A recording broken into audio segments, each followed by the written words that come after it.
Des éclaircissements suite à des accusations orchestrées de toutes pièces par l'irresponsable Moussa Diop. Une fois de plus, nous déplorons son comportement irresponsable et aussi nous déplorons ses actes de commanditaire. Moussa Diop cherche aujourd'hui, parce que c'est un politicien à perte de vitesse. C'est quelqu'un qui cherche à renaître en instrumentalisant des jeunes innocents qui ne savent rien de la politique, qui ne savent rien de l'émergence de la commune de Bambilor et qui ne savent rien de ce que nous sommes en train de faire. Qu'est-ce que nous sommes en train de faire? Il y a de cela 2 ans, nous nous sommes réunis en tant que jeunes de Médina Bambilor.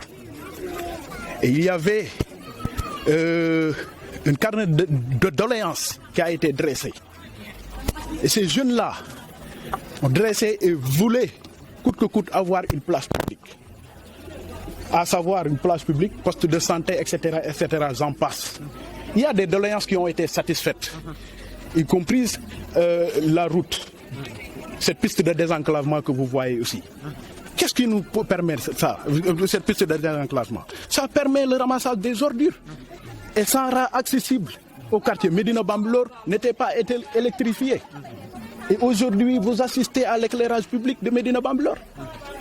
Ainsi de suite, j'en passe. On ne peut pas le citer aujourd'hui.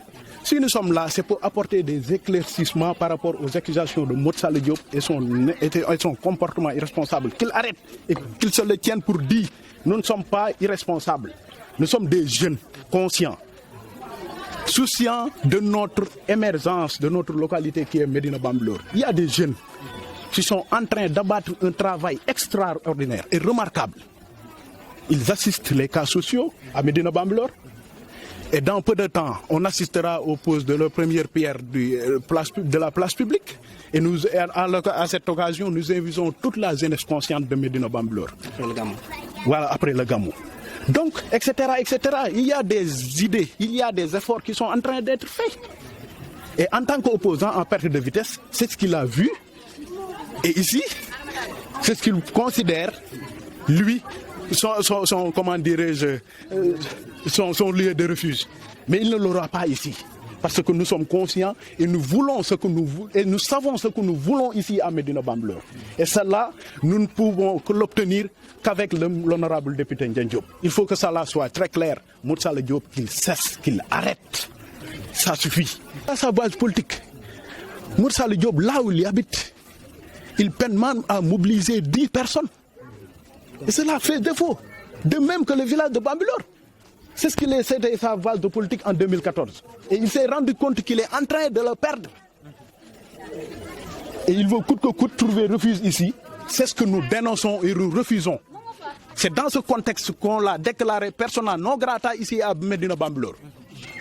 Nous tenons à le lui dire et qu'il se le tienne pour dire. Il ne tiendra plus un seul meeting ici à Médina Bambilor. Que cela soit très clair. Merci.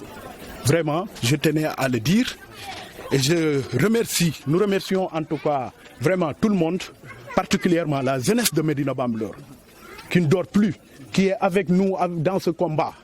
Donc vraiment, je tenais à les remercier. Remercier les délégués de quartier, remercier les responsables politiques et les jeunes qui sont en train d'aider la population. Franchement, et vous remercier aussi parce que vous êtes là pour informer juste et vrai. Donc franchement, c'est ce que je voulais dire.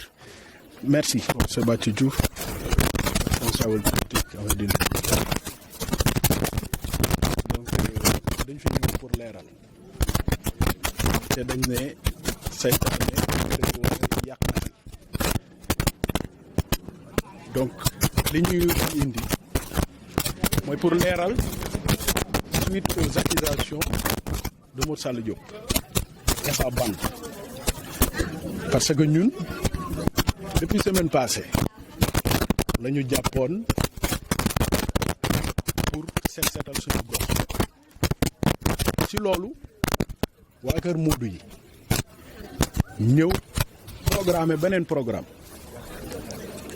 pour contrer ñu politiquement te loolu yàlla xam ne bi ñu koy def wala di ko xalaat politique taxul woon ndax nit ki aussi bu fekkee ne da nga dëkk ci gox yoon la nga seetal gox bi bokk sa développement bi ak li koy doxal loolu moo ñu taxoon jóg.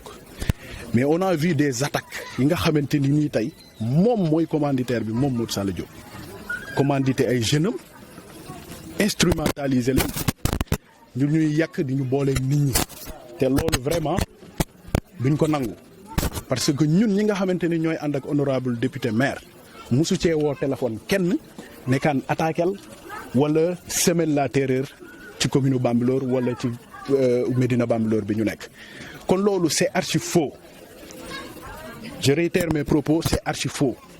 Loolu li nga xamante ni moom moo ko tax a jóg mooy déstabiliser ay jeunes ñi nga xamante ni ñi ngi investir seen gox ñi ngi liggéeyal seen gox te ñu ngi bokk ci émergence commune Bambilor kon donc loolu laa ci mënoon leeral ci par rapport ak li nga xamante ni xew na fi tey di ko fustiger li nga xamante ne nii ay responsable politique ay jeunes yu bëgg seen gox taxawal seen gox ngir lu gox seen gox jëmale kanam ngir place publique bi li nga xamante ni def nañ ko ci yëpp pour am ko maire dédommagé ñi nga xamante ni ñoo occupé woon place boobu kon taxawaay Modou Sall Diop du woon yoon tey séntuwuñu ko woon muy matière di instrumentaliser ay jeunes di leen commandité nekk derrière ces jeunes pour saboter li nga xamante ni moom la ñu nekk di def ci commune Bambilor ci au niveau de Médina Bambilor donc li nga xamante ni leneen li nga xamante ni war nañ ko ci leeral mooy incha allahu rabbi bu ñu jógee ca gàmmu ga dinañu inviter l'honorable député mu ñëw inaugurer li nga xamante ni moom mooy place publique Médina Bambilor première pierre bi parce que aussi yàgg nañ ko bëgg yàgg nañ ci taxaw y a de cela 2 ans kon ñun tamit bu ñu ñëwee ña fa nekkoon mu dédommager leen jox leen waxtaan ak ñoom ba ñu cédé place boobu kon en tout cas dañ ko ciy féliciter mais en même temps di ko magnifier di wax ne ko jeunesse su Médina Bambilor yëpp nañ conscient ci li nga xamante ni mooy place publique boobu ni mu demee. parce que bëri na ci ay version yoo nga xamante ni kenn ku ci nekk yaa ngi yor sa làmmiñ di wax te demeewul noonu bés boobu nag dinañ am occasion pour leeral ni mu demee ak démarches yi ñu ci def ak ñan ñoo ci dugal seen parce que bâtiment mi ngi fa woon. y a des jeunes promoteurs qui ont contribué pour que bâtiment boobu ñu daaneel ko ak yeneen kon loolu c'est à magnifier même bu fekkee ne adversaire nga sax war nga ko magnifier parce que njariñu ñëpp la. leneen li nga xamante ni tey xew na fi muy li ma wax sànq ñu organiser benn manifestation pour contrer suñu manifestation boobu tamit dañ koy ñaawlu tey il a été présent. Ce qui veut dire, ce qui atteste son irresponsabilité une fois de plus parce que jooyoon nañ ko dans le passé mooy li nga xamante ni lotissement bu xewoon fële ci kaw montagne bi te tey posé na waat acte boobu du lu ñuy rafetlu dañ koy déplorer en tant que jeune mais en même temps dañ koy wax ne que bu bëggee jàmm dinañu ci fekk mais bu ñu woowee ci combat tamit il l'aura parce que ñun duñu daw duñu day te amuñu lenn loo xamante ni dañ ko koy ragale wala ñu ko koy xoolee comme que moom tamit xooleetu ci dara fii. dañ koy wax ne que duutu fi duggati di meeting te li ñuy wax nii bala muy xam ne dëgg la ci ñun mu tenir fii ab discours wala mu ne jour temps dinaa ñëw pour meeting foofu mu xool loolu il faut que cela soit très clair. Modou Sall Diop moomu ñun ñoo dëkk Médina Bambilor xam population bi li muy daj ak li ñuy souffrir ak li ñu fiy daj kon fii du base politique am wala loo xamante ni bu bëggee ay xeexukaay di ko fi wutsee ñoo bañ accepté wuñu ko. donc loolu laa ci amoon lu ma ciy wax di leen wax ne vraiment waaw.